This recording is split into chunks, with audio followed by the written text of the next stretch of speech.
प्रीतमगढ़ राज्य में झुमरू नाम का एक नाई रहता था, जिसके 2 बेटे थे। बड़ा बेटा गबरू जो बौना था, दूसरा बेटा बिलुआ जो बदमाश था। चूंकि गबरू कद का छोटा बौना था, इसलिए कोई भी लड़की उससे शादी को तैयार नहीं थी। छोटा भाई बिलुआ की शादी हो चुकी थी। एक दिन झुमरू अपने दोनों बेटों को अपने पास बुलाता है। बेटा, मेरी अवस्था अब दुकान संभालने की नहीं रही। मेरी आंखों की रोशनी लगातार घटती जा रही है। ऐसा क्यों बोलते हो जी? अभी तो आप कम से कम 20 साल दुकान संभालेंगे। ऐसा नहीं है। कल ही एक कस्टमर का मैंने मूंछ काटते काटते थोड़ा सा नाक काट दिया। ओह, फिर क्या हुआ? फिर क्या, जैसे तैसे मामला शांत हुआ। कल से बिलुआ दुकान संभालेगा।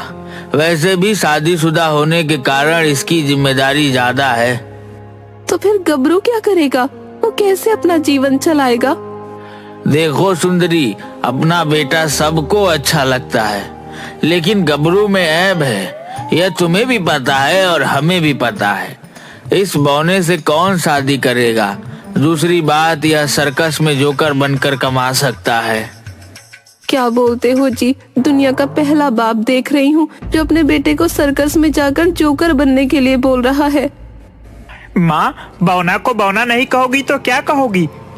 पिताजी ने इसके लिए सबसे अच्छा धंधा चुना है। दूसरे दिन से बिलुआ अपने पिताजी की दुकान पर जाकर बाल काटने का काम करने लगता है। 1-2 महीने दुकान चला लेने के बाद एक दिन बिलुआ गबरू से बोलता है। देख गबरू, हमारे दुकान में एक ही आदमी का काम है और तू इतना छोटा है कि किसी का बाल भी ठीक से काट नहीं सकता। तूने अपने बारे में क्या सोचा है? क्या करूं भाई, भगवान ने मुझे ऐसा बनाकर भेजा है कि कहीं भी काम मांगने जाता हूं तो सब हंसकर यही बोलते हैं कि तुमसे काम क्या होगा। वह सब मैं नहीं जानता। तुम अपना कहीं और ठौर ठिकाना देख लो। बिलुआ बेटा, भाई से ऐसे नहीं बोलते। जितना तुम्हारा हक दुकान पर है, उतना गबरू का भी है। देखो माँ, जब पिताजी ने वह दुकान मेरे नाम कर दिया तो फिर तुम लोगों का उसमें कोई हक नहीं बनता। और हाँ, ये बात मैं सिर्फ गबरू के लिए नहीं, तुम दोनों के लिए भी कह रहा हूँ। क्या कहा? तुम्हारा मतलब क्या है? जरा साफ साफ बताना। तो साफ साफ सुन लो पिताजी, मेरे परिवार में एक नया सदस्य आने वाला है और मैं नहीं चाहता कि वह हमारे तरह गरीबी में पले बढ़े। तो क्या इसके लिए तुम हम लोगों को घर से बाहर निकाल दोगे? बेहतर होगा कि मेरे निकालने से पहले आप लोग खुद यहाँ से निकल जाओ। नीच कमीने, क्या इसीलिए मैंने तुझे पाल पोस कर बड़ा किया था? पिताजी, यह मत भूलिए कि आज मेरे ही टुकड़े पर आप लोग पल रहे हैं और मैं भी बड़ा हो गया हूँ। मेरे भी हाथ उठ सकती है। क्या कहा? अपने पिताजी पर तुम हाथ उठाओगे? लेकिन मेरी कोई सुनता कहाँ है?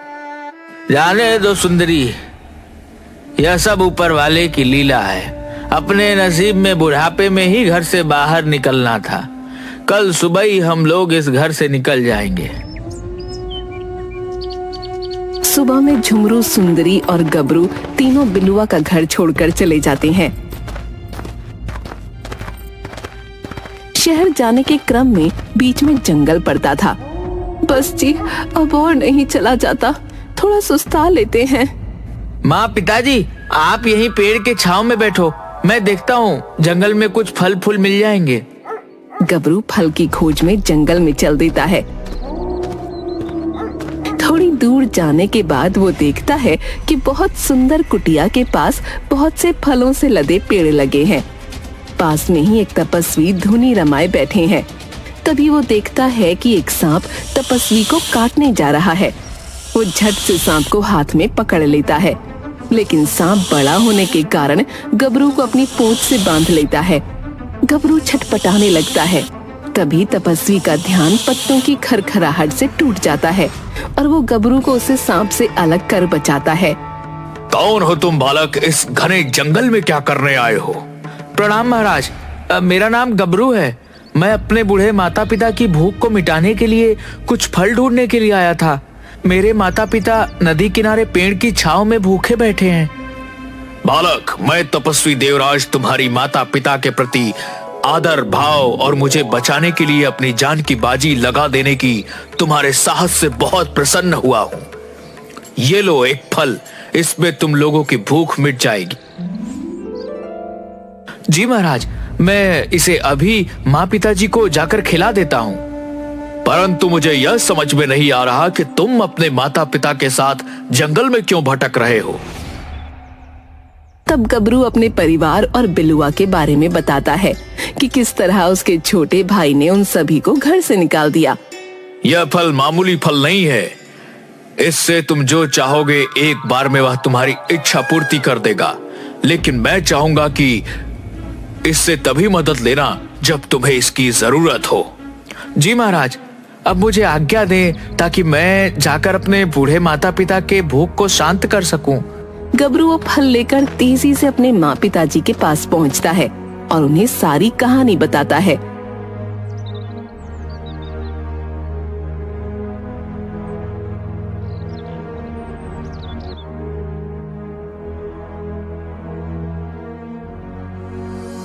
फिर वो लोग फल से अपने लिए स्वादिष्ट खाने की इच्छा जाहिर करते हैं